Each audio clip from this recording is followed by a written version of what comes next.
Hello everyone, I'm Carson Courier. Thank you for joining us for this 13 Plus FastCast. We hope you're having a great day so far.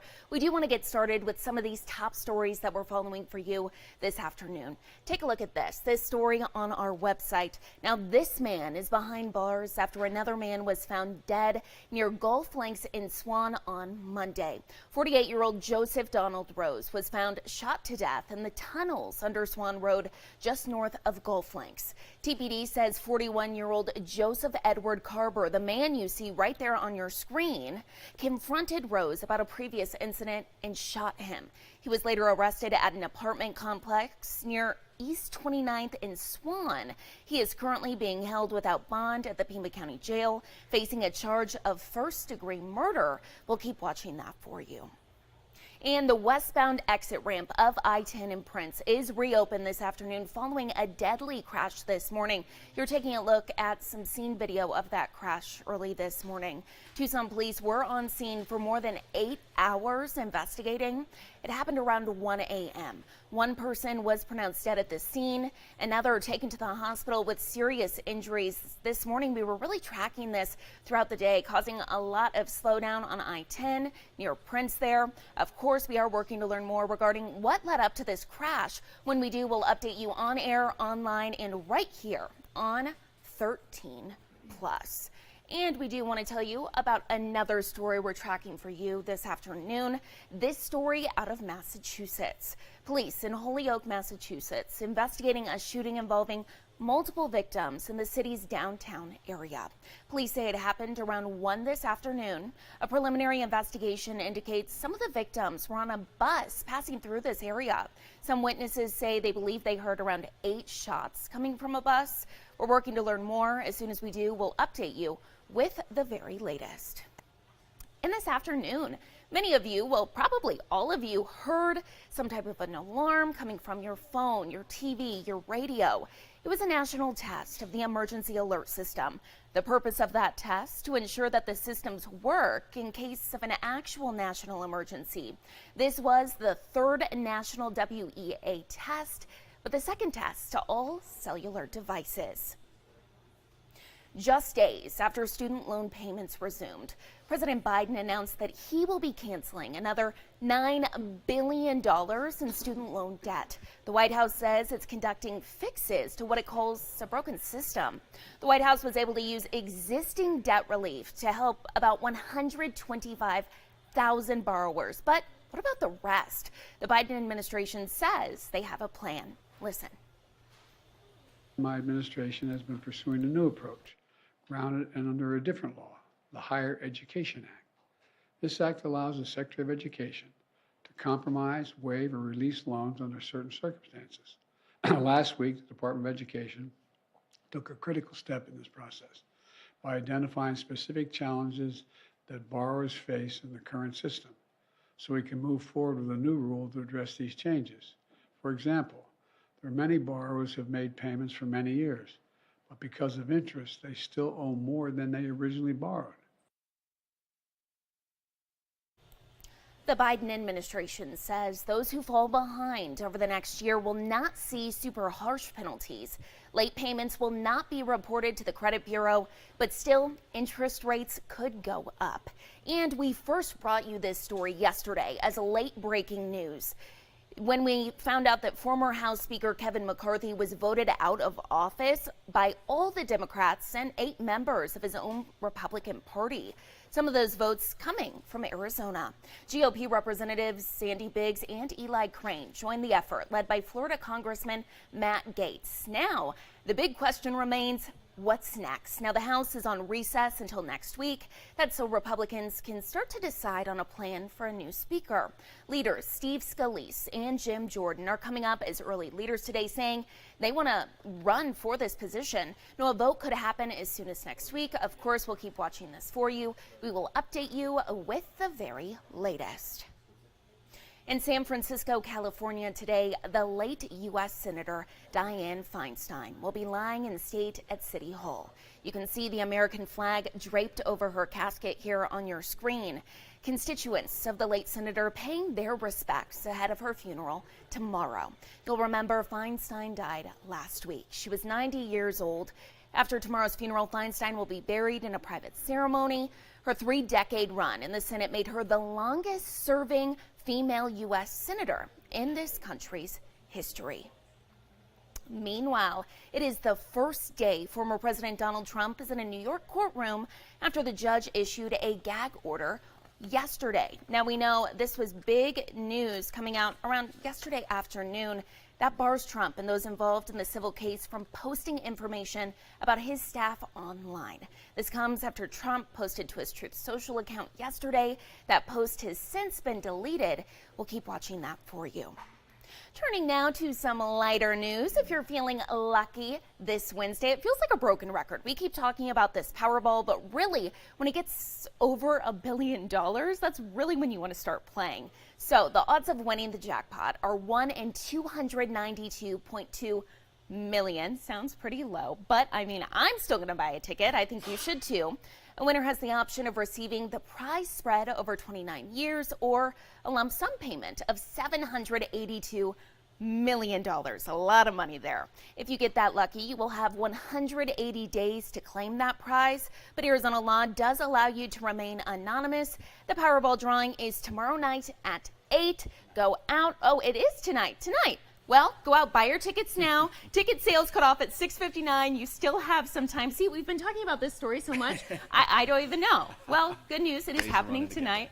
And some more good news. We have meteorologist Corey Kowich joining us this afternoon. It is great news. Glad to have you here. So this morning, super cool. Really these last 2 days, really nice temps. But unfortunately, I think that's all coming to an end. Yeah, well, it's going to get a little warmer, right? But hey, it's nothing we haven't been through before, especially with the summer and into September we have. But hey, let's talk about the good, right? It has been so nice, especially in the morning. How about even in the afternoon? I mean, there was a couple days it didn't even crack 90. It was, I walked outside, I was like, am I still in Tucson, Arizona? What's going on now? This is why we live here, right? Yes, why? That's what people have been saying, right? The heat, I got here in late May, and I was telling people how hot it was, and they were like, why we move here is for the fall, the winter, the spring. Certainly starting to feel that right now, right? But let's talk about monsoon, right? That just ended. How about this picture? Right in the eastern portion of the Tucson Metro. This is a beautiful sunset picture. You got the combo of the storm and the rain shaft, and then off to the left is where that sunset is, illuminating it in orangey, purple, red here. That is the beauty behind monsoon. So let's talk about it, right?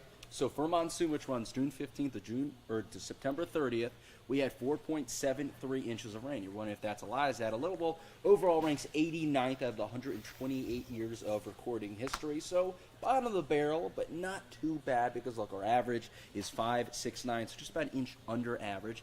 Actually, it was very comparable to last year's monsoon, where we just got 0.21 of an inch higher.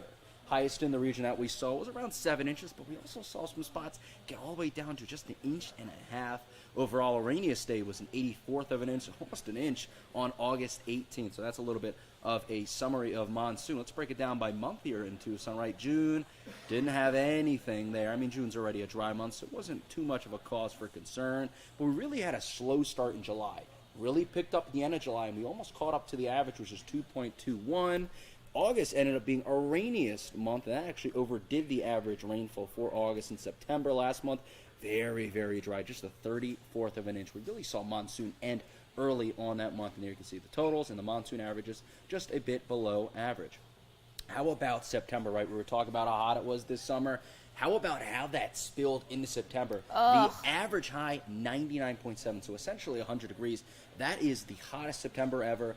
The low, I guess better. You'll take it, right? I mean, 71.6. That ranks 6, so still very high up there. And the average temp, 85.7, is tied for first. So by some metrics, it was the hottest September ever. You can see the averages on the right-hand column there, so you can see on average how much hotter it was. Rainfall, again, it was very dry, just a 34th of an inch. That ranked 100th all-time in September, where the average is over an inch. Now, about the highest temperature we saw was 111, then ended up breaking the all-time September record. So overall, very historically hot month of September. But let's talk about right now. 89 degrees, so just a tad hotter what you saw yesterday, but still a beautiful day. 92 in Sales. The hottest temperature locally, 93 up in Tucson. The coolest spot that we're seeing is around the New Mexico border in Portal and eastern portions of Cochise County. So overall, a pretty nice day temperature-wise. And, hey, not a cloud in the sky. Maybe you want some rain, maybe you don't. But pairing the nice weather in terms of the temperatures and clear conditions does allow for a lot of activities to happen, right? You can be outside. You can play some sports, right? Any events you got going on. So overall, it's a good day, right? I mean, you can barely see anything, right? Those storms going all the way off in Texas. So overall, we are very clear. Overall, just expect those temperatures to get a couple degrees hotter than what you're seeing today, right? Just up to 90 in Tucson, 93 in Phoenix, which is already what they have. So maybe a bit hotter for Phoenix, 85 in Sierra Vista. And then tomorrow, if you're going to go hour by hour here, right, you can see 61 to start your day off. How about that, right? A little bit hotter, you can see, right, getting to the mid-90s for tomorrow. So a bit of a pattern shift. But let's go back to tonight. How about a great day to be out and about grilling, right? 85. So this is from 6 to 8. So I consider that prime grilling hour for most. You'll start in 85, very comfortable. And how about in the 70s by 8 o'clock? I also added relative humidity, and really anything below 50 is very, very comfortable. So you're pairing nice and dry, nice and clear, nice temperatures, right? Just overall a beautiful day to be out and about in the evening to be grilling. And tonight, you can see another pretty chilly one. How about Wilcox? They're projected low. Oh my goodness. They do a really good job cooling off at night. 45. So yeah, you might need not 2 but 3 layers if you're out and about early in the Wilcox area, and 1 layer probably to start your day again if you're out and about early in Tucson. 58 is the low, 56 Sierra Vista, and even 67, nice and chilly for Phoenix's standards, getting down there for tonight. So overall, really nice weather. Let's talk a little bit more out into the future about our temperature trends, right? A little bit hotter on Thursday, then we peak on Friday, right? Don't get concerned, though. 98, we've seen plenty of triple-digit days, so we'll see if it gets to triple digits. The way it's been running, Carson, is we're predicting high 90s. It just always finds a way to hit the triple-digit mark. It does, right? It is amazing. But, hey, look, we settle into that. Okay, so we are going back down. Yeah, low 90s, maybe not the 80s that you saw, but low 90s. Okay. I'll certainly take that into the weekend and early next week. Not too bad. But now let's talk about dew points. That's a good indicator of rain, right? We're very dry, and we'll remain dry for tomorrow, 29. But, hey, we're getting to a 40-degree dew point. So think about, in reference to monsoon, right? You like to see 55 3 days in a row. So you're getting to the 40s. Okay, maybe a chance for rain. And that is what we're saying. Friday, Saturday, a 10% chance for showers and storms. We're watching, maybe a chance, but it is very low. But, right, we'll take it. It's been very dry. And it's also being reflected here on the 10-day future rainfall. Unfortunately, the contours aren't showing up, but luckily the numbers are. So this is through Sunday. Oh, it's a little late. Is it popping up? There you go. A little bit popped up. Okay. Oh, there's the rest. I don't know why I was so slow. But, yeah, you can see through, Friday, Saturday, Sunday, they are predicting just a tad, like a touch of rain. Not a ton. And then a little bit more in the region through early next week. But overall, through next week into next weekend, remaining dry. So really not a ton over the next 10 days. You can see where that rain's going to be mostly up to our north near Shell on the Mogollon Rim. Maybe a sprinkle or 2 in our region. Better than nothing. Hey, somewhat good news.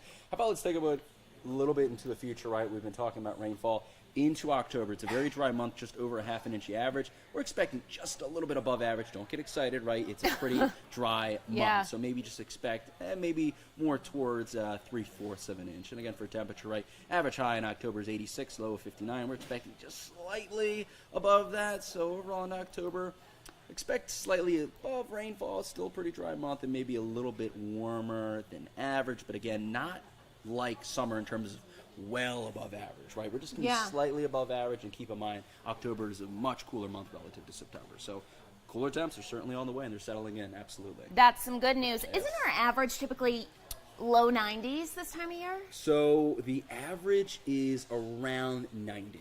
Okay. Right at that 90-degree marker is average. So you can see as we go through a little later in the week, we settle into a slightly above average pattern. Okay. So, right, that's kind of like what I mean by the temperature outlook. For Just sure. Slightly above what you normally see, so nothing too crazy, right? And then a little bit back to normal. Yes. For what we should be seeing this time of year. Yes, awesome. absolutely. Yeah. Looking forward to it. Thank you, Corey. Thank you. Taking a look to another fun story this afternoon. Check this out. If you were planning on maybe taking the family on a trip to Disney, I would say mark your calendar for these dates because Disneyland is announcing a kids special ticket and prices there are starting at $50. Can you believe that? I mean, families who have gone to Disneyland, just really anyone knows how expensive it can be. So definitely this is going to be your time to check it out if you want to save a little bit of money. So this is the Anaheim theme park and it's announcing these new limited time kids special tickets for early 2024, but you can actually purchase them beginning October 24th. These are for children ages 3 to 9, and this is for a day pass. Now, the limited time child tickets are valid for use between January 8th and March 10th of 2024. So get this on the calendar, buy your tickets at the end of October, and then maybe plan a trip for early 2024. Regularly priced Disneyland tickets can reportedly run as high as $179 for a one-day visit. So definitely, this is a great deal to check out. If you want more information, this story's on our website. That's KOLD.com. All you have to do is head there, click on this story, and we have some links in there as well that can help you out. But ending now on a live look across Tucson on a Wednesday afternoon, as Corey mentioned. Temps going to be going up a little bit, but right now it's pretty great. And these lows have been amazing. So if you want to get out tomorrow morning, maybe later this evening, grill or take a walk in the morning, definitely the time to do it. Thank you all so much for tuning in for this 13 Plus FastCast. Have a great day and tune in at 7:30 for more news and weather. Thank you, everyone.